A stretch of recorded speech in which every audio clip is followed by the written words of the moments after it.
What's up, guys? GK here with Corbin's Archery. Today I have my hands on the new HHA NYTRX Pro, which is HHA's brand new sight for 2025. Excited to get this thing in. I'm going to go over some of the quick new features, the differences between last year's Tetra versus this year's new NYTRX Pro, and then kind of go over why I like this sight, this look, and all that stuff. So let's jump right into the new NYTRX Pro. So right out of the gate, they cleaned up the design. They made it more of a sleek and modern kind of a look. A new gear rack for your yardage.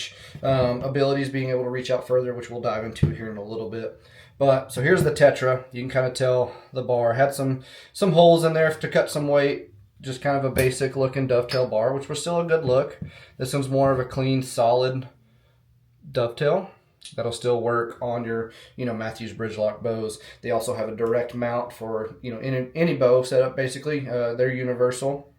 And then you also have your Picatinny sight mount. So for like your Hoyt, your PSEs, primes, any of the other new bows that are doing pick mount options, you can mount these sights on there as well. Just have to have the mount there. So first thing first that they changed, and I'm glad they did, was they now added a first axis adjustment. You have these two screws. You can adjust your first axis, which is great. Last year's Tetra did not have that adjustment there, so you can adjust that first axis, get it perfectly level on your bow, and get off to a good starting point, because those axes not being level can definitely affect your tuning, affect broadhead flight, consistency, the whole 9 yards, especially when you start backing up to range. So also with those screws, I can remove this and throw on a pick mount if I'm going to switch bows and run something that takes a pick mount. Or I can put a direct mount on there if I'm going to mount it on the side of my bow versus running it integrated through the bridge lock or running it on the Picatinny mount itself. So they're giving you options to change your base based on whatever bow you're shooting. If you switch bows in the middle of the year, you don't have to buy a new sight. You can just get a new mount, which is pretty cool. So you can kind of customize this to whatever you're wanting to do. So first axis was a great change. Second axis is still the same here. You still have these two screws that I can adjust that second axis. Third axis right in here, I'll be able to adjust how that sits on the third axis and make sure my third axis is level for when I go shoot tack or in the mountains and have some angle shots. So very important to have that third axis level. Off the bat, besides the bars looking different, you can tell they changed the gear rack here, which allows you to adjust your yardage and to get some clearance. So on the Tetra, it had this kind of loop with this hole through it. Kind of a basic, simple looking sight, I'd say. HHA has kind of always had the same look, but this is really, really clean there.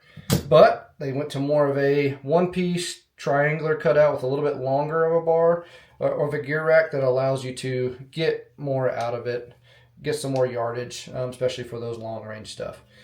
This on the NYTRX Pro, I'm still allowed to remove the yardage wheel, put on a different tape if I'm shooting a different arrow, which is good because I tinker a lot. So if I'm running a tack setup, if I'm running my hunting setup, whatever, I can just switch out wheels, put the new tape on, good to go. I don't have to pull a tape, lay a tape, all that stuff. That was the same for the Tetra. This is the Tetra Max. Same thing, but you can tell here is just a simple circular wheel, like I have on my awesome shirt. Just a simple circular wheel. But now on the new NYTRX Pro and the new sight here, they have these little rivets. Let's see if I can get see this kind of like little octagonal type rivets in a way. It's just easier to get your fingers down in there to wherever you can get some more traction and grip it. So very, very clean. Again, I can still move this off, throw a new tape on there, and I'm good to go. They don't send you a shortage of tapes. You have a bunch of tapes, a bunch of setup tapes, and some blank tapes as well. So you can definitely make it your own setup and how you want to do it. Water resistant tapes, which are always good because you don't know what conditions you're going to run into. This sight that I'm running is going to be the X3 platform.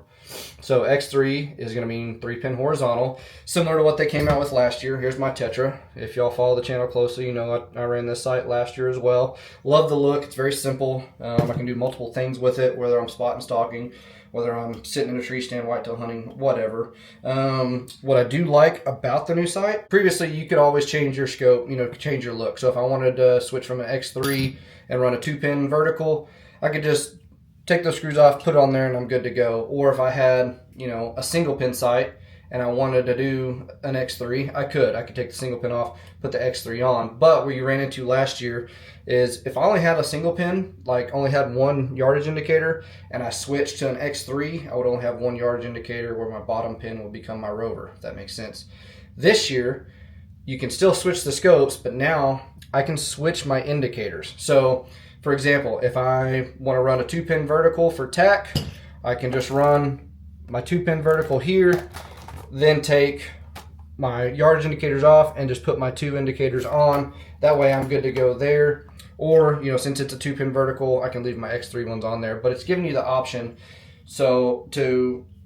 It's giving you the option to run a single pin, and then if you ever want to change to an X3 or X4, you can do that and then switch the yardage indicators so you have the right yardage indicators, which are awesome. So definitely making the sight more custom to you. They have different Cerakote options. You just have to go on there and customize and ask. But still super clean. Same kind of pin technology where I can screw this out and then you can still see my pins. If I need to make them a little duller, I can kind of cover it up. And you can tell they're definitely darkening those pins up. So always loved HHA's pins. They're very fine, very crisp, and they're just simple sights. They're very simple to use, very simple to sight in. What I do like now the most is that they changed the first axis, so I can adjust that and get it right where I want it to, which is awesome. Now let's talk about weight. This one's 10.5 ounces, I believe. Very similar though to last year's. You know, maybe the new ones just are a fraction lighter, but still a good heavy duty sight. That way you can take it, you know, to the backcountry, to the mountains. This is one I've never had to worry about, you know, when I fall off a horse or whatever, slide down a mountain. It's not gonna break, it's not gonna bump, it's not gonna move anything, especially with the yardage indicators being stainless steel, which is really cool. Everyone tends to be going lighter this year with sights. We're seeing a lot of them, you know, under 10 ounces. We've even seen a sub 9 ounce sight, but it's not all about the lightweight for me. I like something that I know that's going to last and know if I take a fall or two, I don't have to worry about this breaking, cracking, anything like that. It really doesn't matter if it does, however, because HHA has a 100% lifetime warranty, which is cool, and it's all USA made, family owned product, which is awesome. So the new NYTRX Pro, I'm excited to run it. I am going to tinker with vertical pins and kind of to see what I like there. With the new NYTRX Pro, you're only getting 4 options as far as pin configurations. You're going to get the X1, which is just your true single pin. Your X2, which is just your 2-pin vertical. X3, which is what I have on right now, 3-pin horizontal. And then your X4, which is a 4-pin horizontal. So still no 3-pin vertical yet, but you do have options to run, you know, 1 through 4 pin setups and kind of make it how you want it to do there. So still have a super smooth gear, super smooth wheel.